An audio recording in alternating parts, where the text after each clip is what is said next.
Përshëndetje të nderuar shikues, po takohemi në magazinën Info Plus, në të cilën ju sjellim informacionet kryesore të ditës, bisedë në studio dhe lidhje të drejtë për drejta. Mirë po, fillimisht sjellim disa prej lajmeve kryesore. Gjykata themelore në Prishtinë, Departamenti Special ka lëshuar urdhër arrest kundër Milan Radojčićit dhe 19 serbëve të tjerë të dyshuar për krime lufte kundër popullsisë civile shqiptare në Gjakov gjatë vitit 99. Vendimi është lëshuar me 15 prill pas kërkesës e Prokurorisë Speciale të datës 27 mars 2025. Lajmi është konfirmuar për RTK nga Prokuroria Speciale e Kosovës. Të dyshuarit akuzohen se në periudhën 7 deri 10 maj 99 në zonën e njohur si Ura e Taliqit në Gjakov, si pjesëtar të forcave ushtarake dhe policore serbe, kanë hyrë shtëpi për shtëpi, duke nxjerrë me forcë civilet shqiptar. Ata dyshohet se i kanë ndarë burrat nga gratë dhe fëmijët dhe më pas i kanë ekzekutuar 106 shqiptar civil. Trupat e viktimave janë gjetur pas luftës në një varrezë masive në Batajnic. Do të flasim për këtë çështje me Amer Alia nga Fondi për të Drejtën Humanitare. Zoti Alia, mirë se erdhët. Do doja ta nisim këtë bisedë pikërisht me urdhër arresti në lëshuar sot nga Prokuroria Speciale për Milan Radojčićin për krimet e kryera në Gjakov. Si shihni këto veprime që po merren dhe në fakt ato që janë ndërmarrë deri më tani?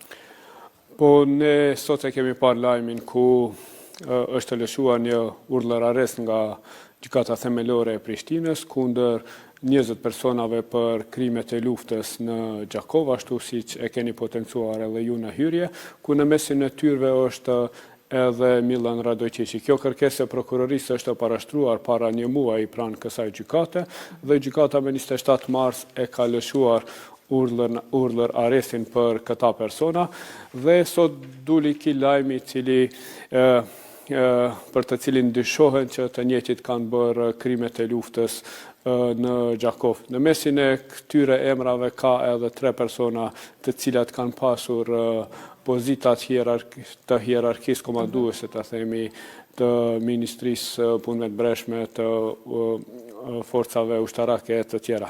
Sigurisht që këto janë veprimet paraprake të Prokurorisë Speciale, ku Prokuroria Speciale sigurisht që shumë shpejt do të lëshon edhe letëreshtimin vendor dhe ndërkombëtar, ashtu siç e kanë parashikuar procedurat penale dhe sigurisht që në një të ardhme jo shumë të largur do të kemi edhe akt akuzën në mungesë në rast se asnjëri prej këtyre personave nuk arrestohet deri në ngritjen e akt akuzës.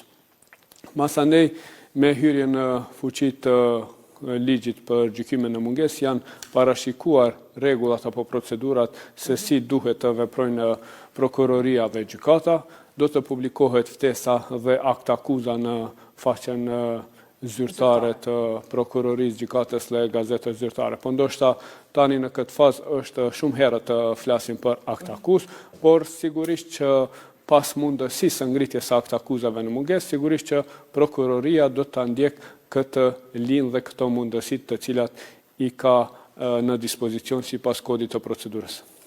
Pikërisht ngritja akt akuzave në mungesë dhe gjykimi në mungesë, sa vështirëson kjo gjithë procesin?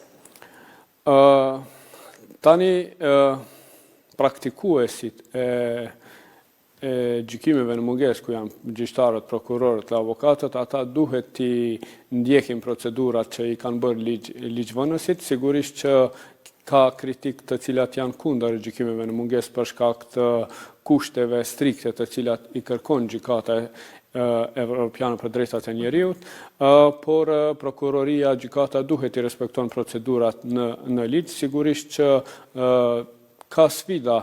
Një prej sfidave është barazia e palëve në procedurën, një mbrojtje efektive të akuzuarve, sigurisht që kur kemi një numër shumë të madh të akuzuarve, siç është edhe akt akuza e rastit të Mejës, ku janë të akuzuar diku 53 personat në mungesë, sigurisht që këtyre personave duhet t'i caktohen avokat sipas detyrës zyrtare, ku në mesin avokatëve do të jenë edhe avokatë shqiptar, pra të cilët do t'i përfaqësojnë të akuzuarit serb në mungesë për krimet e luftës në Kosovë.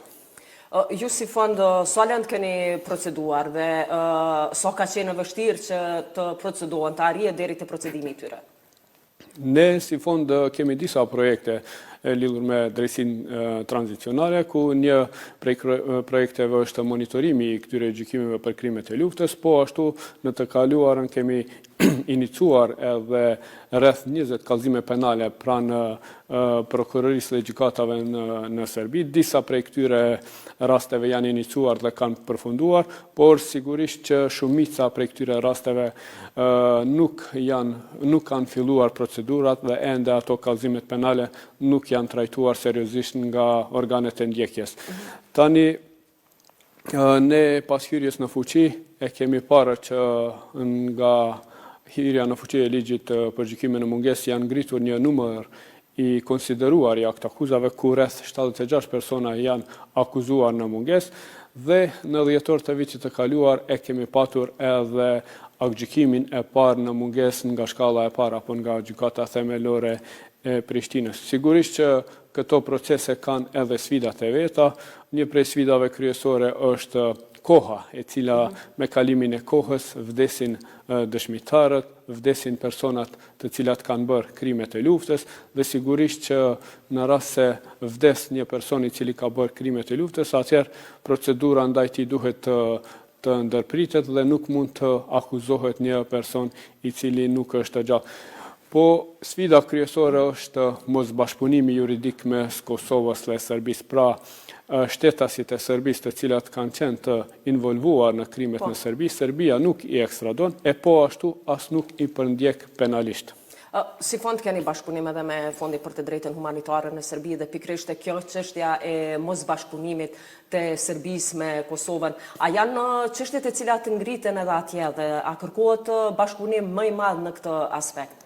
Ne në secilin publikim apo në secilin raport vjetor mbi monitorimin e gjykimeve për krimet e luftës, një prej rekomandimeve kryesore kemi të themelohet apo të krijohet një memorandum bashkëpunimi mes prokurorisë së Kosovës dhe të Serbisë, ashtu siç e kanë të nënshkruar bashkëpunimin Kroacia me Serbinë, Bosnia me Serbinë, që informatat lidhur me krimet e luftës të shkëmbehen dhe të inicohen sa më shumë procedura në prezencë dhe jo në mungesë të personave të akuzuar.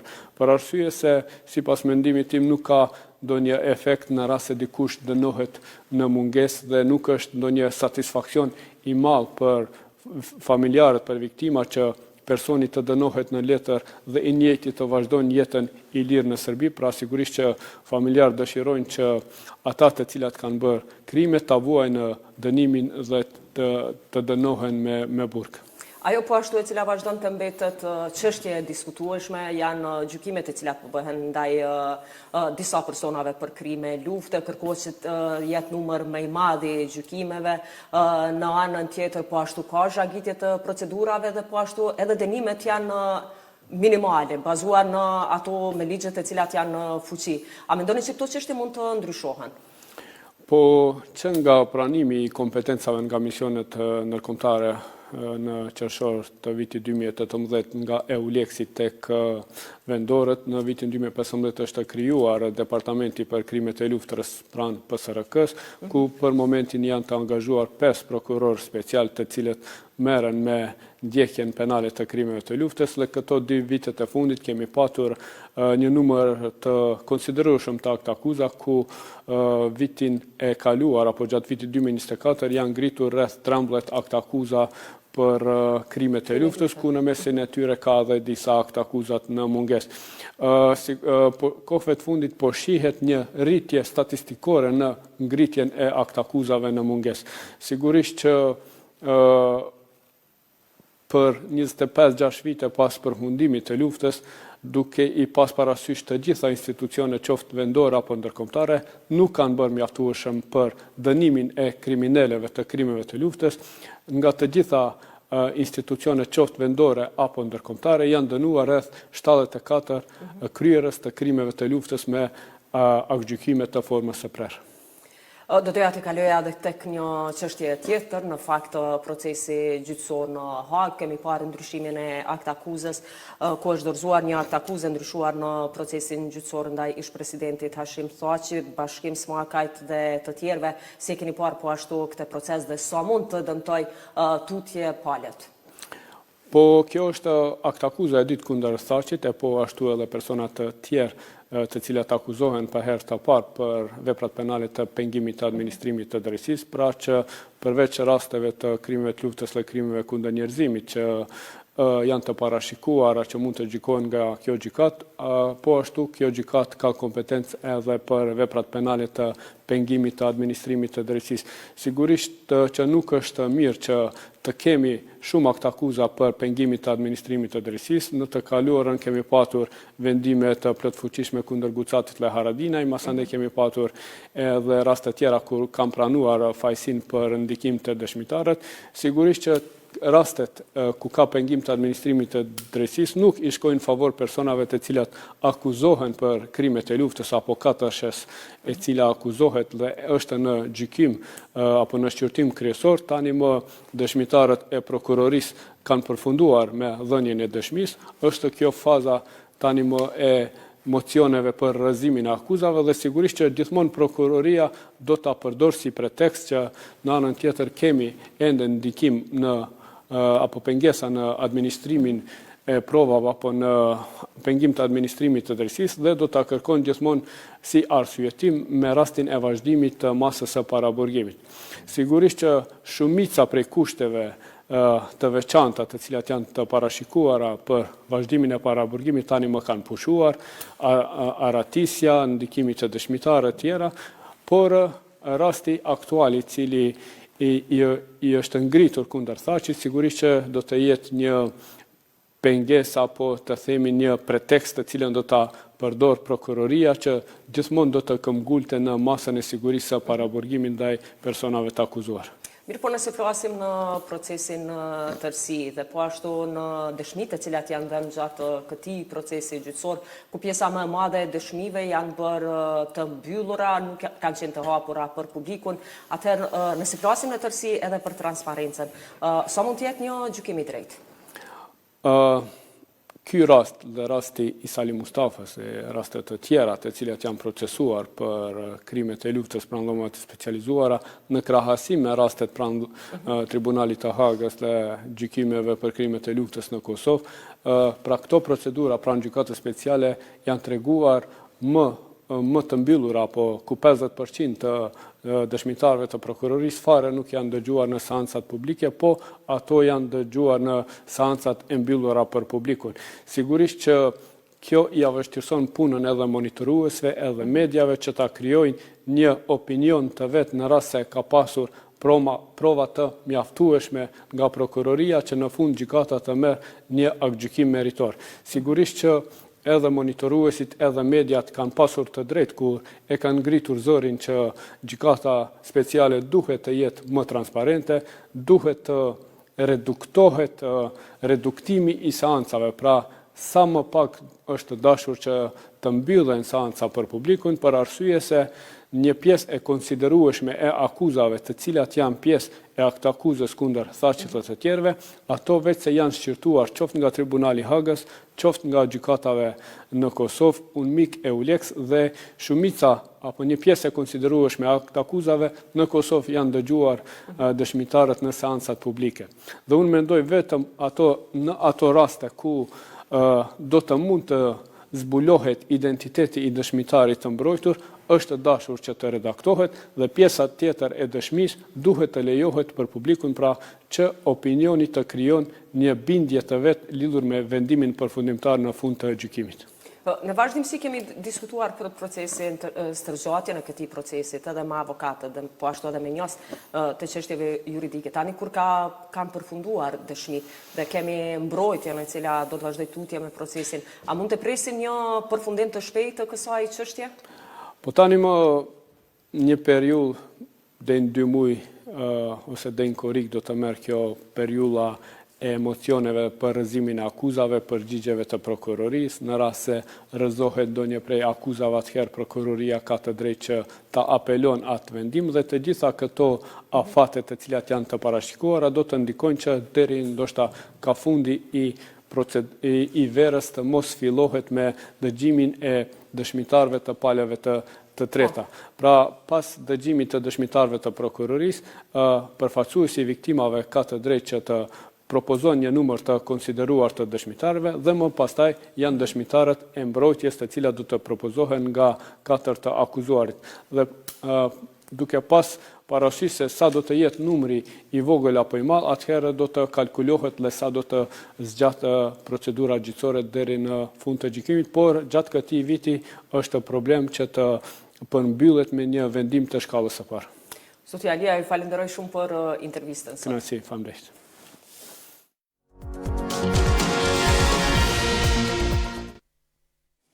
Do të vazhdojmë tutje magazinën Info Plus me informacione tjera të ditës në komunën e Leposavicit. Sot u hap pika e re e postës së Kosovës e 4-ta në këtë komunë, në objektin e rikthyer nën menaxhim të postës së Kosovës. Të pranishëm në këtë përurim ishin kryeministri në dorëheqje Albin Kurti dhe zyrtar të tjerë të nivelit qendror dhe lokal. Kurti tha se hapja e zyrës së re është bashkëdyzim i ligjshmërisë dhe cilësisë, ndërsa kryetari i komunës Lulzim Hetemi ftoi për hapjen edhe të pikave të tjera në Leposavic. Kryeshefja postës së Kosovës, Nora Raci, foli për planet e ndërmarrjes së udhëheq për të qenë sa më të pranishëm aty ku qytetarët kanë nevojë për shërbime të operatorit publik, por edhe për rezultate të zgjerimit të rrjetit të pikave të postës. Me pastaj ata qëndruan për vizitë edhe në Zveçan. Kryeministri në dorëheqje Albin Kurti së bashku me ministren në dorëheqje të ekonomisë Artane Rizvanolli vizituan termocentralin Kosova B me rastin e fillimit të punimeve në modernizimin e njësisë B2, investimi i korporatës energjetike të Kosovës, riparimi dhe modernizimi në termocentralet ekzistuese të Kekut dhe po bëhet një rritje kapaciteteve për njësi në prodhim vjetor shtesë prej mbi 600 gigawatt-orë energji elektrike, si dhe operim më i sigurt dhe më efikas i njësive të termocentralit Kosova B. Realizimi i projekteve të rehabilitimit bazohet në studimin e fizibilitetit për Kosova B. Ky rehabilitim do të kontribuojë në përmbushjen e kërkesave mjedisore, duke reduktuar rëndotjen e ajrit dhe duke siguruar përputhjen me standardet e direktivave të Bashkimit Evropian. Zyra e regulatorit për energji ka njoftuar se rritja e tarifave prej 16% vlen për të gjithë territorin e Kosovës, derisa bëhet e ditur se furnizuesi Elektrosever ka licencë nga ZRE-a për konsumatorët e 4 komunave në veri. Në komunikat thuhet se tarifat e aprovuara nga bordi ZRE-s janë të detyrueshme për të gjithë furnizuesit e energjisë elektrike në tërë territorin e Kosovës, përfshirë edhe furnizuesin e energjisë elektrike Elektrosever. E ngarkuara me punë, ambasadës SBA-s Ani Partipati ka vizituar komunën e Shtërpcës. Ajo është takuar me kryetarin e komunës Dalibor Jeftić. Në një njoftim të ambasadës amerikane theksohet se ata kanë diskutuar për mbylljen e fundit të disa institucioneve në këtë komunë. Në këtë rast Partipati theksoi mbështetjen e vazhdueshme të qeverisë së Shteteve të Bashkuara për një Kosovë multietnike që plotson nevojat e të gjithë qytetarëve të saj. Ajo gjithashtu riafirmoi angazhimin e SBA-s për të mbështetur zhvillimin dhe stabilitetin e Kosovës si një shoqëri ku të gjitha komunitetet mund të jetojnë dhe kontribuojnë në mënyrë të barabartë. Ministria e Punëve të Brendshme njofton qytetarët se kanë mbetur edhe pak ditë deri në regjistrimin e fakteve në regjistrimin qendror të gjendjes civile të Kosovës. Ministria ka ftuar qytetarët që ta shfrytëzojnë këtë të drejtë deri me 30 prill. Sipas këtij njoftimi, pas kësaj date, faktet e gjendjes civile, lindja, martesa dhe vdekja që janë regjistruar në strukturat jo legale serbe nga data 10 qershor 99 deri me 1 shkurt 2025 nuk do të mund të regjistrohen në regjistrin qendror të gjendjes civile të Kosovës.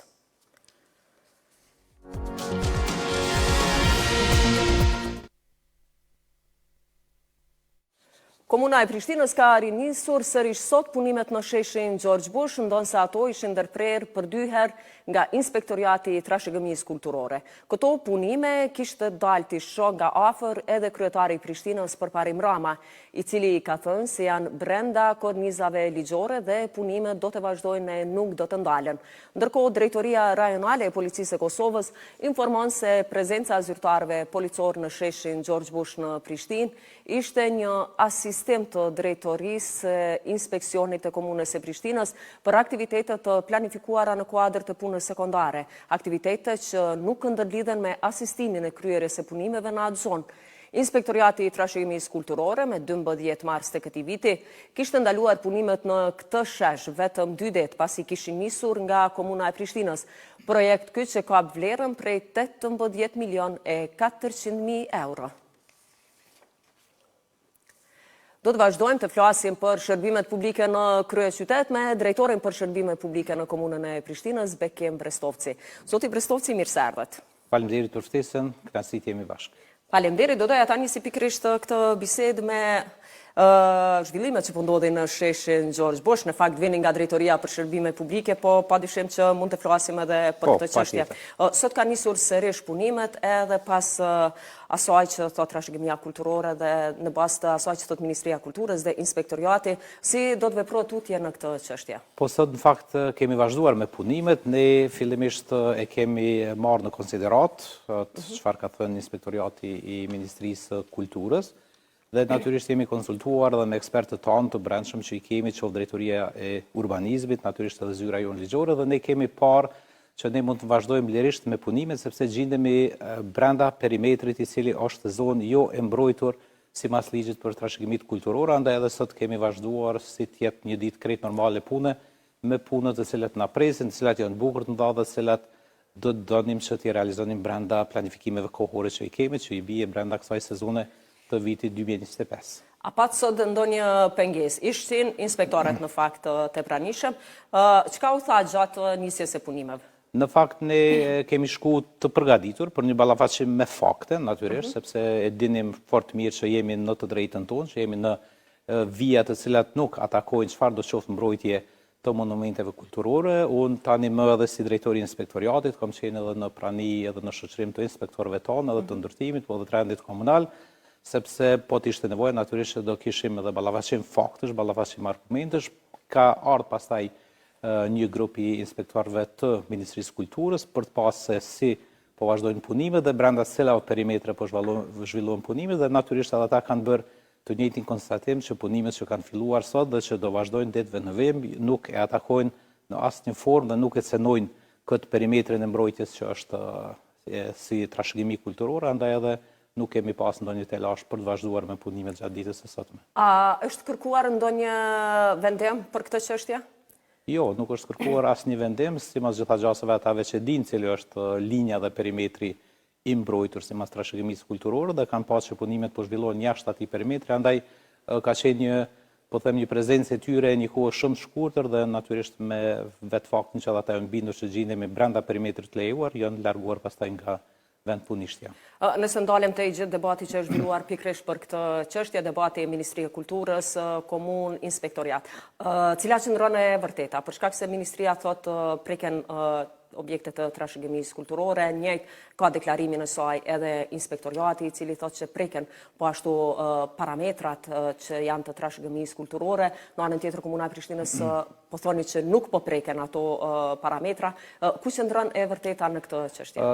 Besoj që të vërtetën do e dëshmoj tani më koha, sepse ka mundësi që ky proces të kalojë në instanca tjera, të cilat pastaj do marrin vendim në bazë të argumenteve të cilat i ofrojnë të dy palët.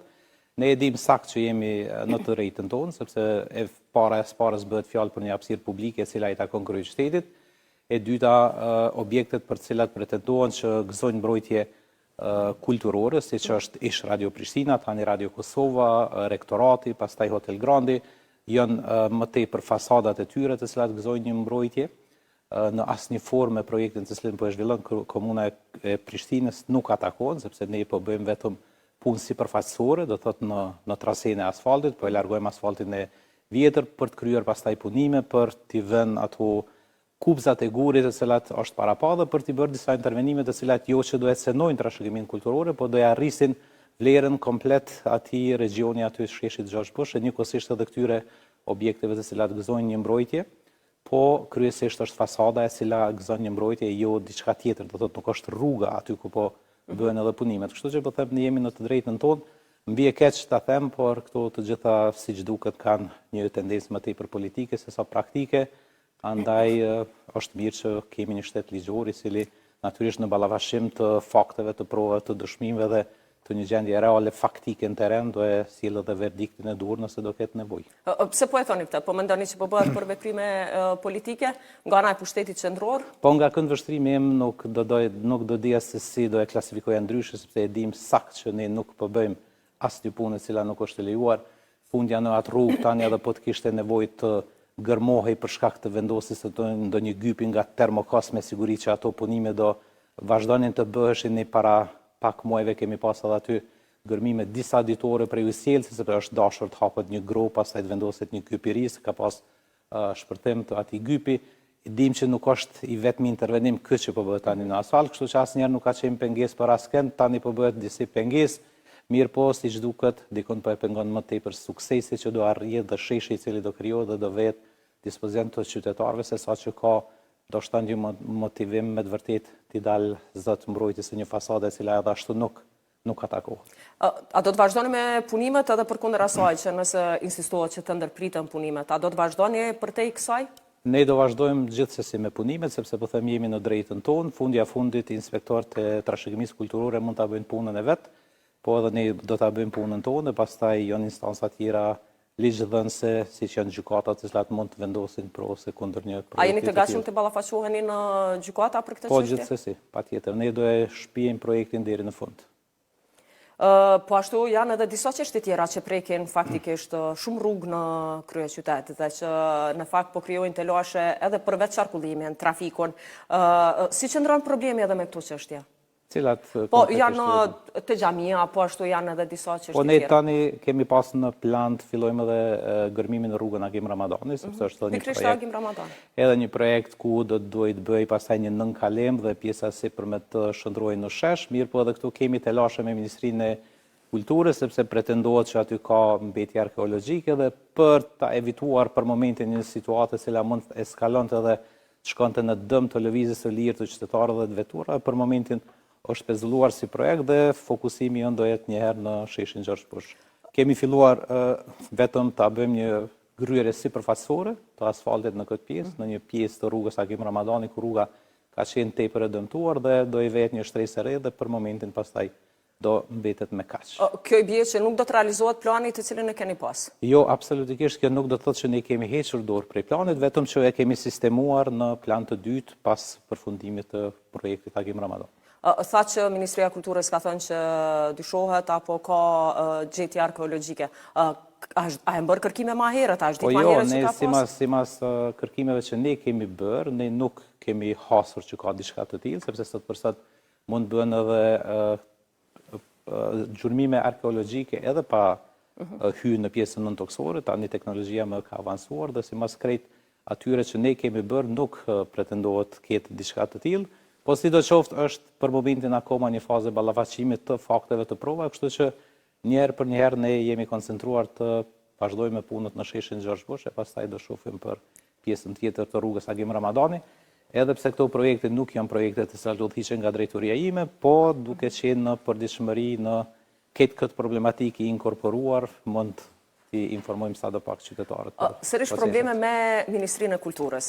A ka qenë informuar Ministria e Kulturës për gjitha këto projekte zhvillimore që përfshin kryeqytetin dhe që në fakt po thonë që prekin trashëgiminë kulturore, që mund të ketë gjetje arkeologjike. A kanë qenë të informuar ama herët që të mos pengojnë tani punët kur nisin? Po, besoj që po. Po them prap nuk është shumë kompetencën e drejtorisë ime, po them aq sa kam mësuar edhe prej kolegëve të mi drejtorë të cilët janë kompetent për këtë çështje, e di që natyrisht janë bërë edhe kërkesa tani më për leje, nuk është e kuptueshme se pse zgjatet pastaj spaku një përgjigje e tyre. Kështu që po them kemi ardhur në një situatë që ne të konsiderojmë që jemi brenda për brenda perimetrit tonë i cili në asnjë formë nuk e cenon çfarë do të qoftë konteksti që mund të ketë si mas ligjit për mbrojtjen e trashëgimive kulturore dhe ne po bëjmë tani punën tonë. Aktualisht po bëhet riparimi rrugës Agim Ramadani dhe thoni që nuk do të ndaleni në punën e tutje.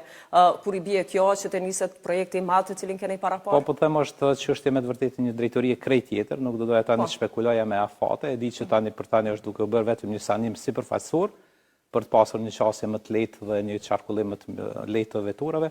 Se si është e planifikuar pastaj për këtë pjesën finale dhe implementimin e krejt projektit në rrugën Agim Ramadani, do shta në ndonjë mundësi tjetër mund të lidheni drejt për drejti me drejtorin e investimeve kapitale. Pa tjetër, faleminderit për këto përgjigje, thash edhe në hyrje, megjithatë tani do të kalojmë pikërisht të çështjet e cilat i përkasin fushës departamentit në të cilin jeni. Një çështje shumë e diskutueshme në kryeqytet, menaxhimi i mbeturinave, problemet me kompaninë pastrimi, këtë paguhet fatura në pastrem apo në komunën e Prishtinës. U qartësuam në fond ishte kryetari i Prishtinës i cili tha që mund të paguhet në të dyja dhe nuk paraqet ndonjë problem për qytetarët. Mirë po, ajo që është reale, Prishtina përballet me problemin e mbeturinave. Ka ndonjë alternativë tjetër për zgjidhjen e këtij problemi? Po ne unë kam filluar në shkurt të vitit 2024, funksionin tim të ashtroj si drejtori i shërbimeve publike dhe në atë kohë kemi pas një gjendje tepër të keqe, një gjendje të cilën ndoshta nuk e kemi pas asnjëherë as më herët, po edhe më vonë fatbarësisht nuk është e njëjta e ripërsëritur. Në atë kohë ne patëm nxjerrë një vendim për shpalljet një gjendje emergjente, sepse me të vërtetë ka qenë një çështje një tepër alarmante, një gjendje tepër e keqe me një rrezik tepër të madh të një shpërndarje të ndonjë epidemie. Kështu që ne pastaj konform atij vendimi për një gjendje emergjente, patëm rri me angazhu një operator ekonomik privat i cili në masë të madhe zbuti problematikën të cilën patëm si pasojë e mos efikasitetit të ofrimit të shërbimit nga ndërmarrja pastrimi. Pastaj për një kohë tepër shkurt mbri me u furnizu kryeqytetin edhe me më shumë se 1300 kontinjerë të ri, të cilët në masë të madhe zbutën këtë proces dhe ne pastaj në fund të vitit 2024 dolëm me një koncept që Prishtinën ta ndajmë në 5 zona, që t'i angazhojmë 5 operatorë ekonomik privat dhe një operator për zonat rurale, duke mos e anashkalu në asnjë formë këtu edhe ndërmarrjen pastrimin, do thotë duke qenë ndërmarrja pastrimin njëra prej operatorëve. Dhe kishim shpresën më të madhe që me këtë koncept Prishtinës do ja kthejmë me të vërtetë buzëqeshën, do e kemi Prishtinën ndoshta kryeqytetin më të pasur në rajon dhe do kemi spaku 50 kamion, një mekanizëm të jetë adekuat për grumbullimin e mbeturinave dhe pretendonim që këtë shërbim të qytetarëve ta ofrojmë dikon prej orës 3 mëngjese deri në ora 6:30 mëngjese, që kamionet pastaj edhe mos jenë shkaktar të krijimit të tollovive në komunikacion. Dhe në kohën kur ne po e mirëpritim një gjë të tillë, ndodhe e çfarë ndodhi fatkeqësisht që në asamblenë komunale me iniciativën e asambleistit Leo Trimër Koceri u votua për plotësim ndryshimin e rregullorës për menaxhimin e mbeturinave dhe u përpoq që të na hiqet mundësia e angazhimit të operatorëve ekonomik privat dhe me vetë faktin që operatorin ekonomik privat të cilin ne angazhuam në vitin 2024, në gjysmën e dytë të vitit 2024, skadoi kontrata prap i tërë shërbimi u kthy ndërmarrjes pastrime dhe prap patëm një gjendje tepër të keqe e cila po vazhdon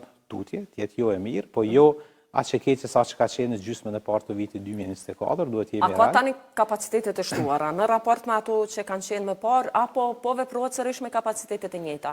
Ne fatvarësisht patëm rri përveç kamionëve, përveç kontinjerëve të ri që i ofruan, përveç operatorit ekonomik që e angazhuan vitin 2024, patëm rri të ndanim edhe një buxhet për 1.4 milion dhe me atë 1.4 milion i kemi blerë 8 kamion.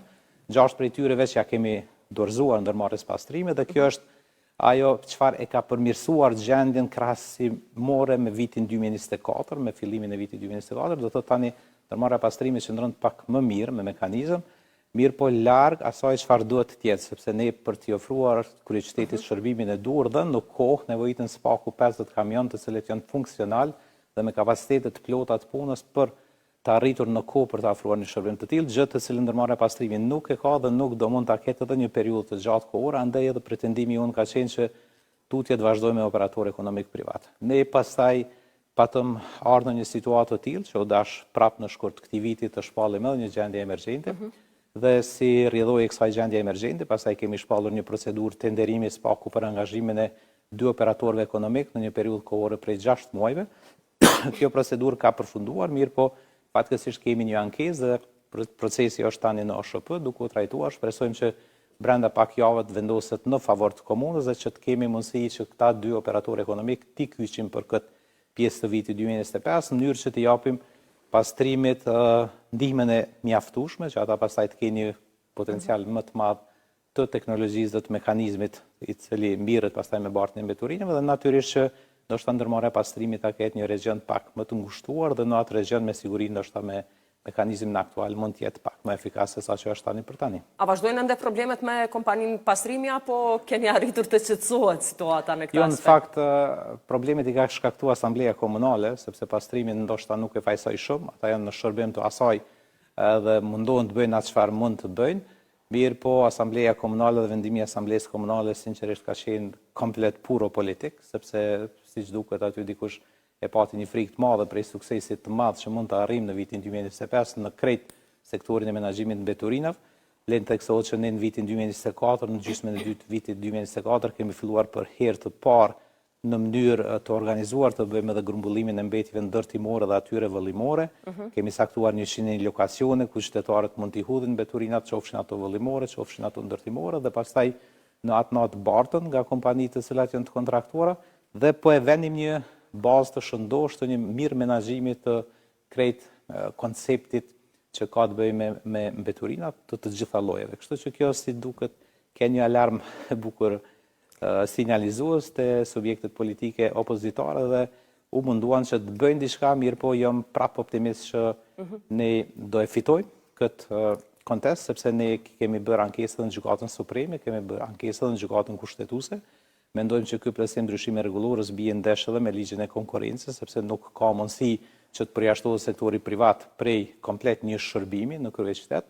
Njëkohësisht bie ndesh edhe me Kushtetutën e Republikës Kosovës, sepse Kosova është një shtet i ekonomisë së tregut lirë, andaj nuk mund t'i rezervohet një sektor komplet vetëm një ndërmarrje publike dhe të përjashtohet krejt sektori privat. Kështu që presim edhe verdiktin e gjykatës për të qenë në drejtën tonë dhe për të vazhduar pastaj me implementimin e konceptit. Do të flasim, ka shumë çështje në fakt të cilat duhet të diskutohen, mirë po do të ndalesha edhe tek problemi me qenë Tendacak, për shkak se problemet po sjellin probleme, prania e tyre vazhdon të jetë kudo nëpër qytetin e Prishtinës. U nis ajo që të merren, të paguhen qytetarët të cilët të mbajnë marrin qenë, megjithatë nuk është që ka ndikuar shumë në zbutjen apo largimin e tyre. Si do të veprohet tutje? Ndaj një mendim komplet ndryshe nga ju, sepse ne që nga shtatori, 11 shtatori viti 2024, kur e kemi funksionalizuar qendrën tonë të veterinarisë dhe strejmorën tonë të përkohshme, deri më tani kemi larguar më tepër se 1200 qenë, para disa javëve kemi pasur qenin e 1000, të cilën e kemi kapur, trajtuar dhe dhënë në adoptim. Kështu që po them tani për tani kemi një prezencë më të vogël të 1200 qenëve në kryeqytet, gjë për cilën me të vërtetë mburremi edhe si drejtoria e shërbimeve publike, po doja t'i komplimentoja të gjithë aktorët që janë të ndërlidhur në këtë projekt. Natyrisht A nuk do të jetë mundur largimi komplet i tyre? Po ne po vazhdojmë, ne jemi në përditshmëri duke kapur qenë. Tani më veç e kemi kontraktuar, jemi në kontraktim më mirë të them, sepse kjo proceduralisht do zgjatet edhe pak ditë, edhe të një operatori ekonomik privat i cili do bëjë edhe ai kapin në qendër, është një qendër e veterinarisë e cila do kontraktohet dhe krahas qendrës tonë të veterinarisë e cila deri më tani ka punuar në një intensitet të kapjes 40 deri 50 qenë në javë, tani ne pretendojmë që të arrisim në 100 qenë në javë. Ne e kemi trajtuar kryesisht zonën qendër, sepse kemi thënë po fillojmë nga qendra duke zgjeruar pastaj në lagjet periferike, nëse sot lëvizim sheshit kryeqytetit, ku përpara kemi pasur më shumë se 20-30 qenë prezent, tani për tani shohim 1 ose 2 dhe ata janë zakonisht ata që gjatë natës lëvizim prej ndonjë zone tjetër, sepse e shohin si zonë të lirë. Po nëse shkojmë në zona periferike nuk kemi gjendjen e njëjtë. Pastaj te kampusi. Ose nëse shkojmë në QKUK, domethënë ta themi ashtu, QKUK-ja vlen nga qendra Tendacak. Pajtohem plotësisht që ne akoma nuk kemi mbrime e trajtu komplet si problematik, sepse e dim që Prishtina ka më tepër se 3000 qenë. Deri më tani kemi arritur suksesshëm i largojmë 1/3 të qenëve dhe ne po punojmë me intensitet të shtuar, siç e thash po e rrisim edhe ekipin e dytë të kapjes për të kaluar pastaj në një intensitet të kapjes së 100 qenëve brenda javë. E dim që zonat periferike janë akoma të patrajtuara, qendrën klinike universitare e kemi trajtuar spaku 2 herë brenda një periudhe shumë shkurtër kohore, kemi qenë edhe para pak javëve, kemi kapur më shumë se 30 qenë në hapësirat e qendrës së klinikës universitare. Mirë po duhet jemi sinqert, ajo zonë është pa rrethoj, do thotë aty ka migrim pastaj të qenëve brenda ditës prej zonave të tjera. Fatkeqësisht edhe aty kemi një gjendje jo të mirë sa i përket menaxhimit të mbeturinave dhe ka shumë mbeturina jashtë kontinjerëve, të cilat pastaj bën edhe arsye e ardhjes së qenëve nga biset periferike dhe grumbullimit e tyre brenda atyre. Mirë po them ne po e bëjmë punën si asnjëherë gjermëtani. Nuk kemi asnjë rast të vetëm dhe nuk e kemi askund në Kosovë që të janë larguar brenda 7-8 muajve më tepër se 1000 qenë nga hapësirat publike. Dhe është prej shteti, po patjetër me rritje. Ne do vazhdojmë tani me rritje të intensitetit dhe ne pretendojmë që brenda këtij viti ta mrrim numrin 2000 të qenëve të larguar, kështu që po them dikun 2/3 e krejt qenëve që janë në kryeqytet do i largojmë. Kemi një problematik natyrisht që kemi personat pa përgjithshëm të cilët komas ku sjellin qenë prej viseve të tjera, dhe është një dukuri për cilën na raportojnë qytetarët që fatkeqësisht ne nuk kemi mbrri akoma me i kap dhe me i xhobit, mirë po kemi dukuri të tilla, por edhe në këtë ballafaqe me këtë problematike, e cila është një prej problematikave shumë të mëdha të qytetarëve të kryeqytetit, po mendoj që jemi duke u përballur tepër suksesshëm, sepse po them edhe një herë jemi të vetmit në krejt Republikën e Kosovës që e kemi në një qendër publike të veterinarisë, jemi të vetmit që e kemi një strehimore dhe jemi të vetmit, siç duket edhe në Evropë, të cilët e subvencionojnë marrjen e qenëve në adoptim. Kështu që po them kur ti bëjmë të gjitha këto elemente bashkarisht, po punojmë goxha suksesshëm. Kemi tani edhe një letër në fakt që pas ka nisur kryetari i Prishtinës për ministrin Murati, i cili kërkon alokim urgjent të buxhetit të kryeqytetit për vitin 2025. Roma ka drejtuar letrën urgjente dhe po ashtu ka shprehë shqetësimin për situatën e krijuar si pasojë e mungesës së buxhetit, duke theksuar se kjo po ndikon në funksionimin e përgjithshëm të kryeqytetit dhe mund të çojë drejt një krize të thellë financiare, ekonomike dhe sociale. Roma po ashtu i bën thirrje ministrit Murati që të ndërmarrë menjëherë veprimet e nevojshme bazuar për të siguruar zbatimin e propozimit të paraqitur nga komuna me 4 prill të këtij viti dhe të bëj zgjidhje tjetër urgjente. Pikërisht çështja e mjeteve apo pengon secilin departament në realizimin e shërbimeve, punëve të cilat janë të parapara. Në fakt na ka penguar edhe deri më tani, po do na pengoj tepër shumë nëse nuk bëhet alokimi i mjeteve tani për vitin 2025, të buxhetuar edhe natyrisht të aprovuara nga Kuvendi Komunal. Ne tani po punojmë me linjat buxhetore të vitit 2024 dhe alokimi i mjeteve bëhet çdo muaj vetëm 1/12 e buxhetit të vitit paraprak. Kështu që të gjitha projektet e reja të cilat nuk kanë qenë projekte ose vazhdimsi projekteve të 2024-s nuk do kenë mundësi të realizohen në aspektin buxhetor, andaj edhe letra e kryetarit Rama është për të përshëndetur dhe shpresoj që të ketë një reflektim pozitiv nga niveli qendror, sepse po flasim për vlerat mëdha të cilat janë natyrisht edhe bazë piknisje për realizimin e projekteve, të cilat janë në dobi të kryeqytetit dhe në dobi të gjithë qytetarëve, andaj edhe ky proces do duhet që të përfundonte sa më shpejt që komuna edhe e Prishtinës, me sa di edhe Gjilanit është kështu goxha zvarr sikurse Prishtina, që të kaloj në nivelin qendror dhe buxhetimi i buxhetit për vitin 2025 dhe pastaj që të kemi mundësi që edhe këto projekte të realizojmë në mënyrë sa më të shpejtë mundur. Zoti Bërstoci, ju falenderoj shumë për kohën dhe intervistën. Ishte kënaqësi që ishim bashkë. Faleminderit. Ne do të vazhdojmë tutje, do të kalojmë nga Prishtina dhe shërbimet publike që ofrohen këtu në qytetin e Pejës, ku rreshjet e denderuat të shiut që roan gjatë ditës së djeshme në qytetin e Pejës kanë shkaktuar vërshime në disa pjesë të këtij qyteti, duke krijuar probleme të shumta për banorët dhe duke dëmtuar infrastrukturën lokale. Për të kuptuar më shumë informacione kemi në lidhje të drejtë për drejtë drejtorin për shërbime publike në Pejë, zotin Agro Nikshi. Zoti Nikshi, përshëndetje.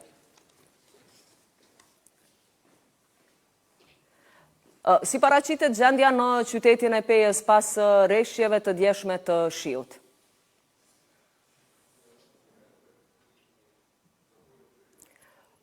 Nuk po dëgjon zoti Nikshi, do të mundohemi që sërish ta kemi në lidhje të drejtë për drejtë dhe të kuptojmë më shumë informacione sa i përket dëmeve që janë shkaktuar atje pas rreshjeve të djeshme të shiut, pikërisht për shkak të gjendjes së është krijuar në Pejë dhe po ashtu edhe në disa shkolla në kryeqytet për shkak të rreshjeve të shiut. Ne kemi të ftuar edhe njohësin e emergjencave zotin Tahir Hameti, me të cilin po ashtu do të flasim pikërisht për këtë gjendje. I kthehemi lidhjes në Pejë ku e kemi tani zotin Nikshi.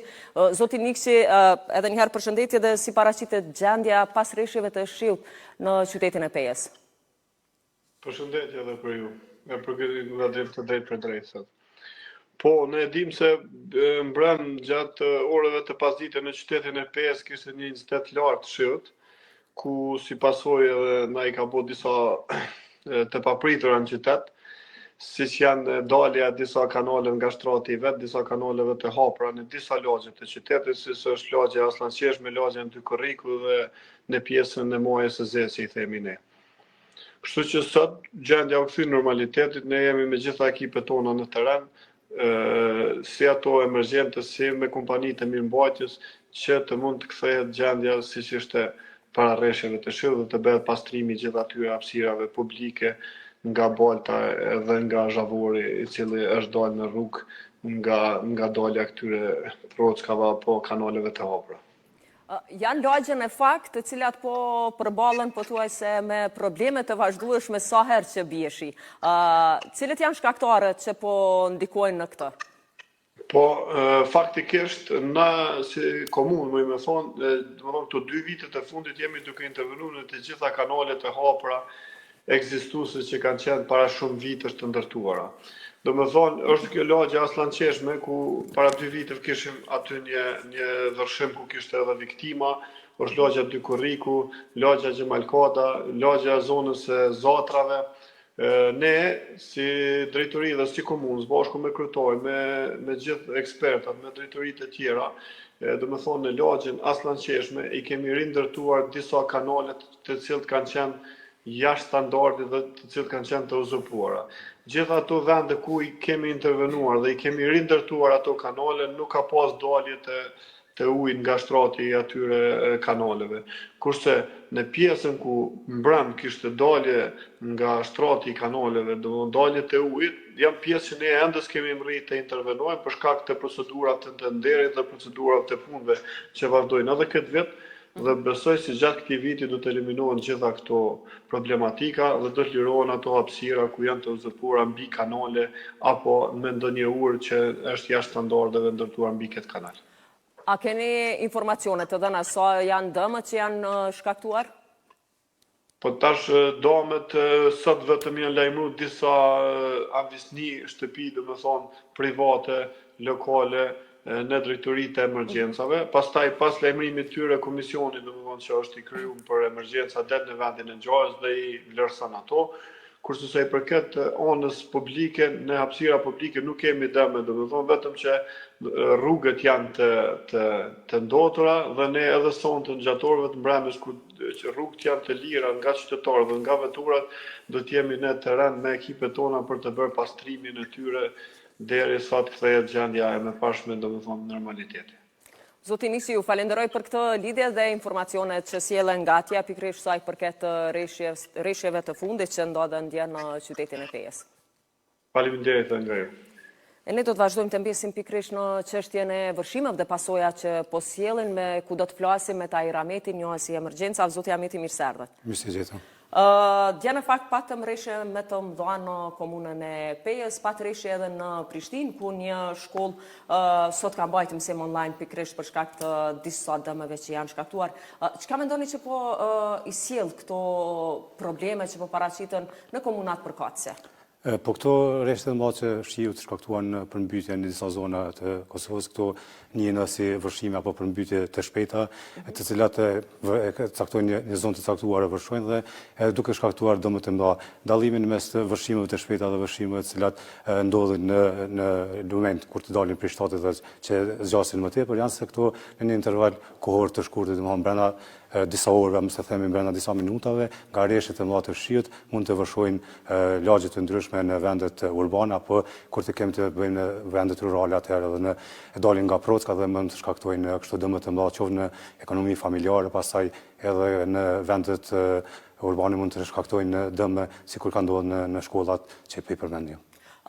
Ndodh kjo si pasojë mos kujdesit qytetarëve, si pasojë mos mirëmbajtjes së duhur, apo cilet janë faktorët që në vazhdimsi po paraqesin probleme në vendet njëjta, themi ashtu? Po gjitha këto janë të ndërlidhura mes vetes sepse duhet të theksuar se këto përmbytjet apo vërshimet hyjnë në kategorinë e fatkeqësive natyrore dhe si të tilla ato nuk mund të parandalohen, por mirë po gjithsesi që institucionet gjithmonë duhet të jenë të gatshëm që kur të ndodhin ose para se të ndodhin të marrin masat e duhura, kur jemi të masat atëherë në vende vendet urbane, pra në qytetet e ndryshme, gjithmonë duhet të ketë kujdes apo duhet të pastrohen ujëmbledhësit që gjenden nëpër qytete, pastaj edhe kanalet e mbyllura, sepse këto vërshime të shpejta zakonisht ndodhen për shkak se rrëbeshëve të mëdha të shiut dhe këto kanale nuk mund të përballojnë ujërat dhe ato si të tilla pastaj dalin dhe mund të shkaktojnë dëme të mëdha, mirë po çka është më e keq ato mund të shkaktojnë edhe rrezikim të jetës së qytetarëve. E ceksim se këto vërshimet janë vërshimet e shpejta janë mjaft të rrezikshme, kjo për shkak të rrymave të ujit që ndodhin. Tani kur flasim për këtë aspekt, a duhet një vendisim më i madh i qytetarëve apo duhet një reagim më i shpejtë i institucioneve përkatëse? Po rreziku më i madh nga përmbytjet e shpejta është sepse qytetarët nuk kanë kohë edhe të qoftë të dalin apo të ikën nga kur kemi të bëjmë këto vërshime, dhe sa që specifikt jo duhet që institucionet së bashku me qytetarët të vëdësohen dhe qytetarët, sepse ka vende ku hudhin mbeturina dhe pastaj bllokohen qoftë kanalet, pastaj edhe lumet e ndryshme, mirë po duhet se kur ka informata, institucionet kur kanë informata se mund të vijë ndonjë stuhi apo mund të kemi shyra të rrëmbyrshme, atëherë duhet të njoftohen edhe qytetarët në mënyrë që ata të kenë kujdes në atë kohë, dhe kjo si e tillë të jenë të ndërlidhen mes vetë dhe në mënyrë që të kemi sa më pak pasoja qoftë në prona apo qoftë edhe mos të rrezikohet jeta e qytetarëve. Pikërisht në këto çështje, apo ndikon edhe numri i madh i ndërtimeve që janë bërë dhe mos inspektimi themi i duhur në ato ndërtime që janë bërë vende pa vend. Gjithsesi ceka se këto ndërlidhen mes vetë të gjitha dhe pastaj kur ndodh një shim më i madh e shohim se në vende të ndryshme po ndodhin këto vëshime. E thash më herë dhe po e them përsëri sepse në vendet urbane, pra në qytete, duhet që këto ujëmbledhësit që gjenden nëpër qytet duhet të pastrohen sistematikisht apo në mënyrë të rregullt, në mënyrë që kur të bëjnë shime i madh të jenë në gjendje që të përbijnë atë ujin e madh, dhe kjo ndodh që ata të mbyllen qoftë për shkak të mbeturinave të ndryshme, po qoftë për shkak të ndërtimeve të shumta që ndodhin në kryeqytet po edhe në vende të tjera, dhe pastaj ai pluhuri i mund të mbyllë ato, dhe kjo është një prej shkaktorëve që ndodhin këto vëshime në zonat urbane. Si duhet të veprohet në të ardhmen? Jemi në stinën e pranverës dhe rreshtet e shiut janë të paparashikueshme. Dhe si duhet veprohet në mënyrë që të shmangen problemet e tilla? Po institucionet duhet që gjithmonë e thash të bëjnë intervenime qoftë në kanalet të ndryshme të cilat po mbyllen qoftë në këta ujëmbledhës apo në lumente të ndryshëm nëpër vendet rurale, edhe tani më pedim edhe ku janë problemet, për shembull në Prishtinë gjithmonë po ka probleme tek stacioni autobus ku po ndodh, dhe duhet të shikojnë në këtë aspekt që edhe komunat duhet të kenë planin apo dokumentin e vlerësimit të rrezikut. Çdo komunë është ligjërisht e obliguar që të ketë atë plan, dhe pastaj në bazë të atij planit të dihet se ku po ndodhin këto vëshime, jo vetëm vëshime, por gjitha fatkeqësitë natyrore, pra me çka rrezikohet dhe ku është rreziku potencial nga këto fatkeqësi natyrore. Pasi që merreni me këtë çështje dhe në bazë të gjendjes që paraqitet nëpër komunat e Kosovës, cila mendoni që është më e kujdesshme në raport me gjithë këto? Po tani më edhe komunat kanë marrë një mësim, sepse ka pas vëshime në disa zona dhe fatkeqësisht ka pas edhe humbje të jetës së njerëzve, siç e dim në Pej, dhe po punojnë më tepër qoftë në rregullimin e shtetëve të lumeneve apo edhe në infrastrukturë nëntoksore në për vendet urbane. Mendoj se duhet që të vazhdojnë gjitha komunat pa dallim, duhet që të vazhdojnë këtë punë në mënyrë që së pakut mos të kemi pasoja në njerëz. Zoti Ahmeti, ju falenderoj shumë për kohën dhe intervistën. Faleminderit. Do të vazhdojmë tutje magazinën Info Plus me informacione tjera të ditës. 3 punëtor kanë humbur jetën vetëm në 3 muaj të parë të vitit 2025, derisa janë regjistruar afër në 10 lëndime në vendin e punës. Kështu u bë ditur në ditën ndërkombëtare të sigurisë dhe shëndetit në punë. Në ditën ndërkombëtare të sigurisë dhe shëndetit në punë, pranë hapësirave të stacionit të trenit në Prishtinë, është shpalosur murali 7 rënët. Kjo nisma synon të nderojë 7 punëtorët që humbën jetën në vendin e punës gjatë vitit të kaluar dhe të arrisë ndërgjetësimin për rëndësinë e kushteve të sigurta dhe të shëndetshme në punë. This mural behind me? Ky murali prapa meje nuk është vetëm një tribut, por është edhe një rikujtim për institucionet, punëdhënësit, për punëtorët që shëndeti në punë është prioritet. Ne shpresojmë që ky mural të jetë një kujtim për gjithë Kosovën që të punojnë drejt të drejtave të barabarta për të gjithë. Shifrat e aksidenteve në punë mbeten shqetësuese. vetëm në 3 muaj të parë të vitit 2025 kanë humbur jetën 3 punëtor, ndërsa janë regjistruar afër 90 lëndime në vendin e punës. Ne bëjmë thirrje institucioneve publike, gjithë punëdhënësve, gjithë angazhuarve të kenë dialog social sa më konstruktiv. Secili punëtor, secili nga ne që jemi në një vend pune, puna duhet të jetë e dinjiteshme për secilin dhe jo një vend ku rrezikohet jeta e tij, mirëqenia e tij dhe gjithëve. Morali 7 të rënët e zbulojmë si një akt kujtese dhe revolte, për shkak se 7 punëtorë që kanë humbur jetën këtë vitin e kaluar në vendin e punës do duhet ndihen të sigurt. Dhe kjo nuk është vetëm statistik, por janë 7 jetë të humbura dhe të ndërprera në gjysmë. Morali është realizuar në kuadër të projektit për te punësimit nga Qendra për Politika dhe Avokim me mbështetje nga Ambasada e Suedis në Kosovë dhe Friedrich Ebert Stiftung.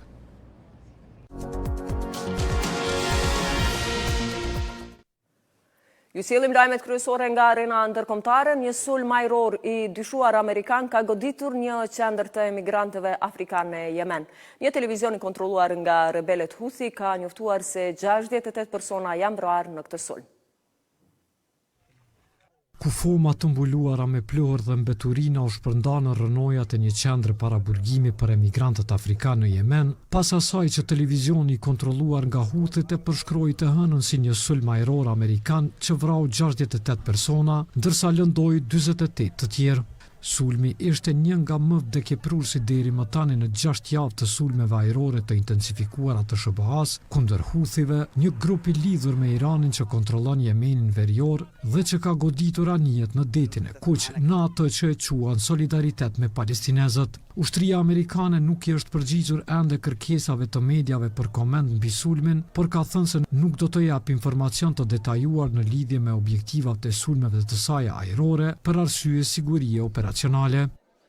Televizioni Al Masira, i drejtuar nga Houthit, tregoi imazhe të pasojave të sulmit në Sada në një rrugë të përdorur nga emigrantët afrikan për të kaluar Yemenin e varfër dhe të shkatruar nga konflikti për të arritur në Arabinë Saudite. Administrata amerikane kishte kryer një krim brutal duke bombarduar qendrën e paraburgimit në Sada, e cila mbante më shumë se 100 emigrant afrikan pa dokumente, ka thënë zëvendësi i rebelëve Houthi, Muhammad Abdusalam në platformën X. Vendodhja e sulmit është verifikuar nga imazhet satelitore përmes pikave të dukshme referuese. Sulmi më vdekjeprurës amerikan ndaj Yemenit deri më tani ndodhi këtë muaj me një sulm ndaj një terminali karburanti në detin e Kuq, që vrau të paktën 74 persona. Mbrojtësit e të drejtave të njeriut kanë ngritur shqetësime në lidhje me vrasjet e civilëve. Të njëjtën, 3 senatorë demokrati shkruan shefit të Pentagonit, Pete Hegseth, duke i kërkuar llogari për humbjen e jetës së civilëve. Për të gjitha lajmet e fundit dhe programet tona, na ndiqni dhe pëlqeni në Facebook RTK, Instagram RTK, YouTube RTK dhe TikTok RTK. Aty ku informacioni vjen shpejt, sakt dhe drejt, dhe mos harroni se jemi gjithmonë live në rtklive.com. Të nderuar shikues, këtu përfundoi magazinën Info Plus, takohemi sërish nesër në orën 17.